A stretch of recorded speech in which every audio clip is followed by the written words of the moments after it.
Hello and welcome to our daily sketching routine. It is Thursday, June 26, 2025, and today's topic is going to be part of a basic drawing series that I'm doing this week, but I'm going to call it Using Reference.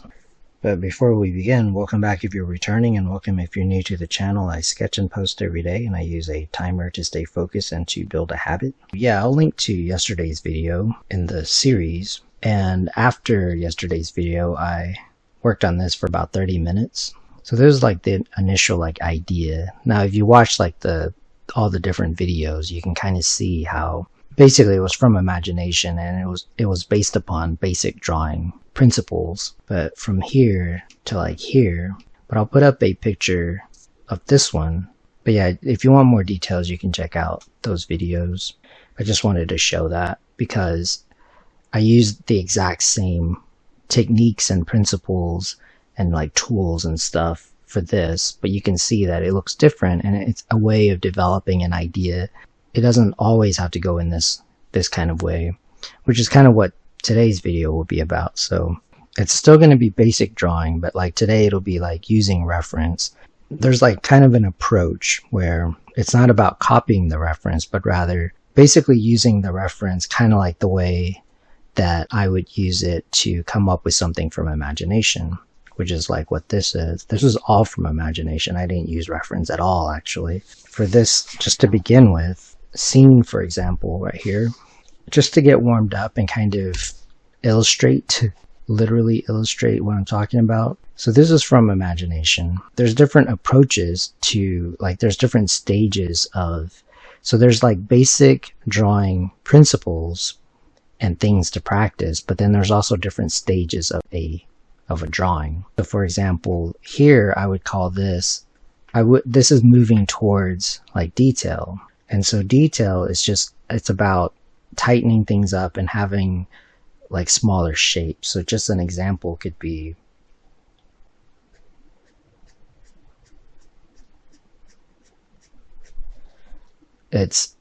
you're tightening the shape, you're defining it more. You could also give it more of a straight line if that's the look you're going for. I don't always do this. I don't always feel like doing this, but you can. I mean, it does help. So I'm just going to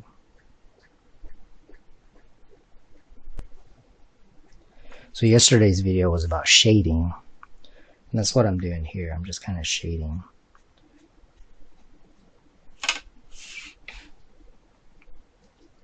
And I mean, you can use a straight edge. It's up to you.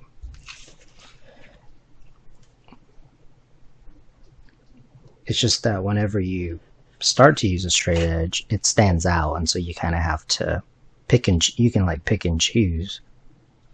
But anyway, so this is just from imagination. And you can see that the same principles are there, of form and shape and everything. So this right here looks kind of like this. So you can kind of imply different textures just by the way you shade it, which is what yesterday's video was about. So yeah, I'm just using the same thing. So sometimes doodling is just kind of fun, but I'm not saying that this is that fun all the time. And also in this case, I'm not saying that it's always fun to come up with something from your imagination. Sometimes this is kind of the fun thing to do, kind of this, where you just sort of invent stuff. It does take work, it takes imagination and stuff like that. There's just it just depends. So just for today, for example, so here's this approach. I had started with the thinner line, but then I used this too. So just for the dark areas, I used this felt tip pen. This one, I can go in and refine stuff, but yesterday's video was pretty clear about how to shade, which is what this is. So these are just approaches, but the principles are there. Hopefully you can see. But on this page, I'm just using printer paper, by the way, and I like to have a couple of sheets under just to give it something to draw on. So with that sort of warm up out of the way and explanation, so yeah, you can just come up with stuff using basic drawing principles and then go in with reference. Like for that scene that I just had, like maybe that's what I'll do. In the video where I came up with this, I just made up something and I could kind of keep continuing. However, I'm going to look up like a medieval room. Now, if you look up stuff like nowadays, there's a lot of AI stuff, and I get the frustration of all of that because we don't really need it. That's the thing. But that's okay. That's why I like to do it this way, because I just kind of invented something. So this goes with the idea of like yesterday with shading, because I've already started to shade some things. So you could define some things. So you could go like this just to begin with. So let's say like that's like a rug. Then you can start to like the floor that's like beneath it. You can put in some tone to start like the shading process, if you will. And then like I was saying about like the straighter lines, if you've already started to use the straighter lines, you can go in with like a darker line. Again, this is just the same basic shading principles that I talked about. Now, this isn't about the perspective of it. Like I have videos about perspective, by the way, and I think they're pretty helpful. So I'm going to pick like where I think like the rug could be, and not necessarily outline everything. I could just have like a little bit, and that might be enough. It's like an accent. Sometimes when you're looking up reference for, let's say, like a medieval room, sometimes it's just like, it's the atmosphere that gives it the look, since it's like medieval. And so like there might be like a fire, for example.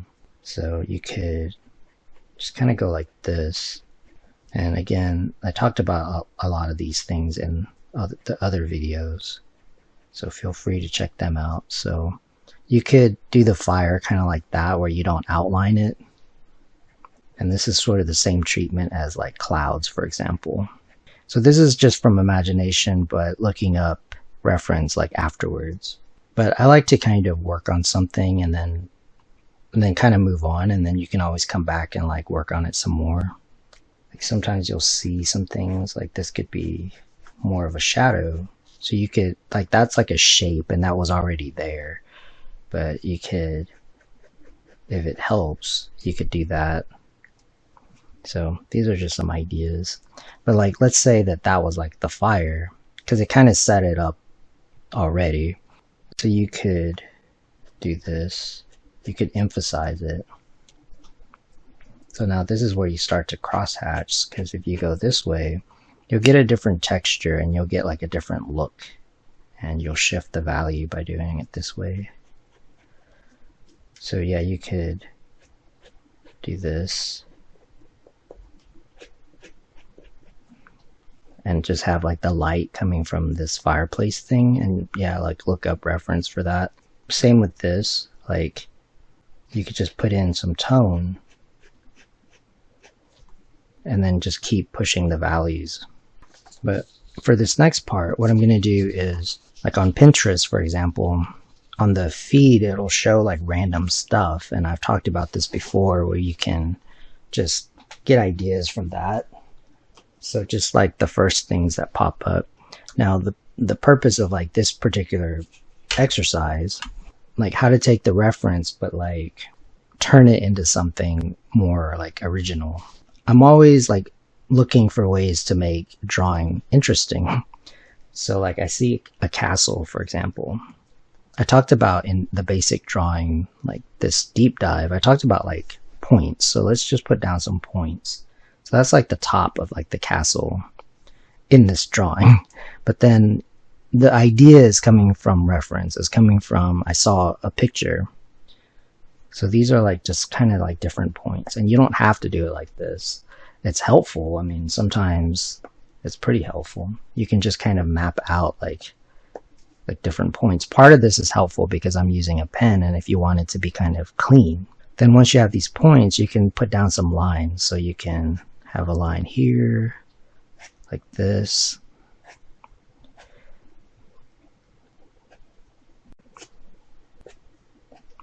So those are like kind of curved lines. You can do like horizontal lines. So this is from reference, by the way. So I'm just going to put down some, again, sometimes the line work will help like in and of itself.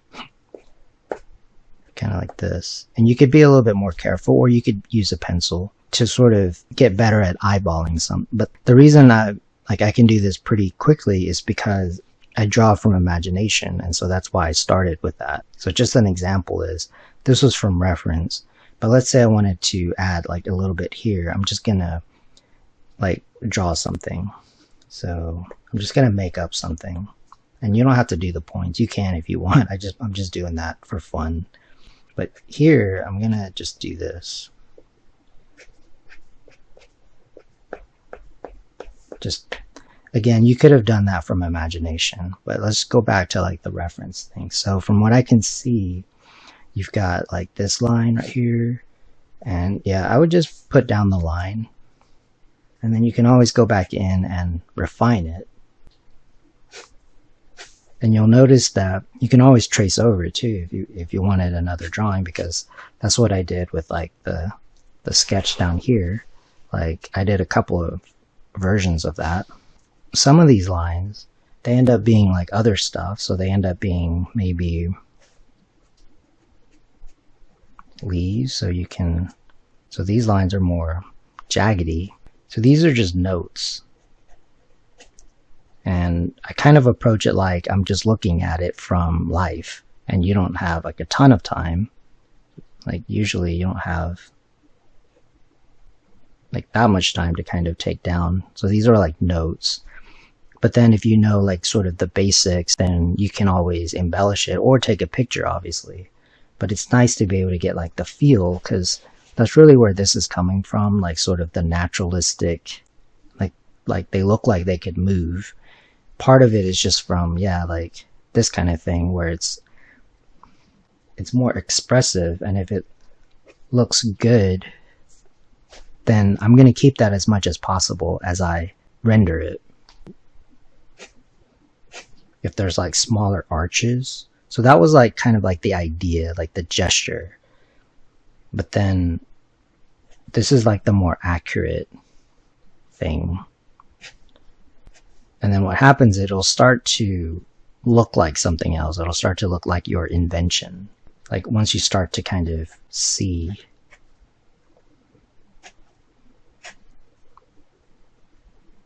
like something, like you start to see, and then you can, it's like you're switching back and forth between what the reference is saying and then also just what you know from drawing stuff, like your style will come through.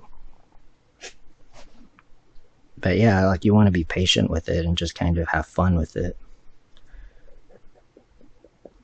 Like that's a layout right there.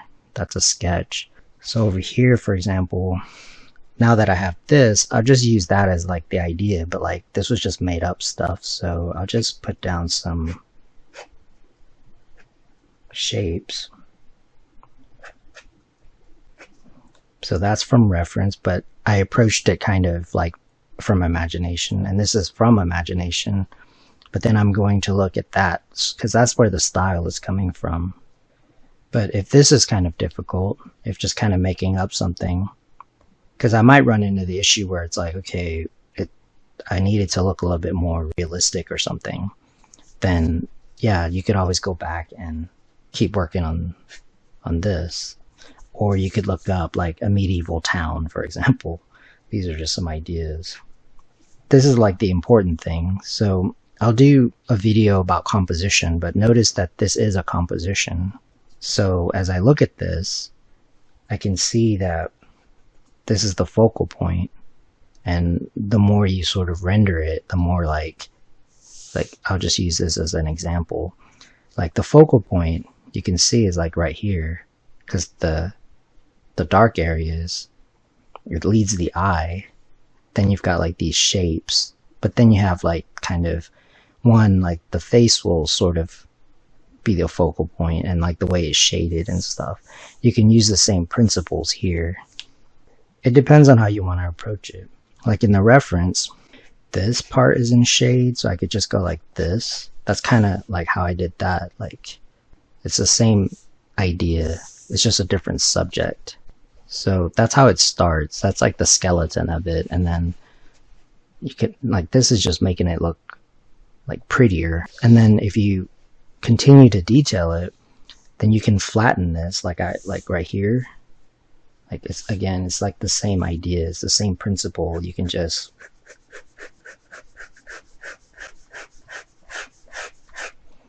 flatten that out. If you really want to just kind of invent stuff, or like just play around with ideas, you can always have like a thumbnail. So I'll just use it here. So this is just to go back to the idea of composition.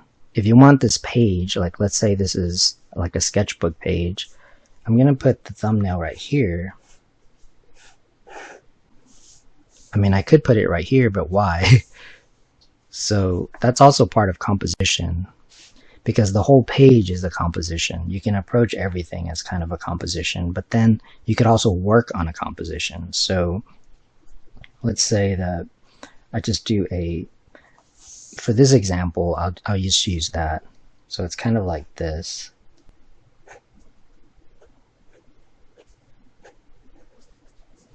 And then you can decide that you're gonna make it go kind of in this kind of way. Now, usually you'll go the other way, where like you'll do a composition. And let's say that I want to like zoom in. And so I'm gonna put a tower right here, and maybe like smaller tower.